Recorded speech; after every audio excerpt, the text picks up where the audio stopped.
Friends మీరు చూస్తున్నది Pebbair bulls market. ఏం రేటు ఉంటాయి రైతులకు ఇవి?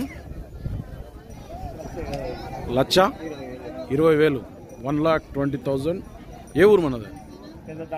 పెద్ద తాండ్రపాడు, ఐజా మండల్, జోగులాంబ రాజోలి మండలం అయిందా? ఇప్పుడు అంతకుముందు ఐజా ఉండేనా? బొడ్డేపల్లి ఉండే. పెద్ద తాండ్రపాడు. అడిగిరు ఎవరన్నా మళ్ళా? ఎంత అడిగిపోతున్నారు? 1,05,000 అడుగుతున్నారు. మరి నీవే అడిగైతే ఇచ్చిపోదాం అనుకుంటే 1,15,000 అయితే ఇస్తావు. పని బాగుతా? పనికి మాత్రం ఫుల్ గ్యారెంటీ. వ్యాపారమా రైతా? రైతా. ఏం పేరు నీ పేరు? యేసు. నెంబర్ చెప్పు సార్ నీది. 93063682. ఫ్రెండ్స్ పెద్ద తాండ్రపాడు, రాజోలి మండల్, జోగులాంబ గద్వాల్ జిల్లాకి కొత్తగా చూస్తే ఛానల్ సబ్స్క్రైబ్ చేయండి, వీడియో లైక్ చేయండి, షేర్ చేయండి. మరొక వీడియోతో మళ్ళీ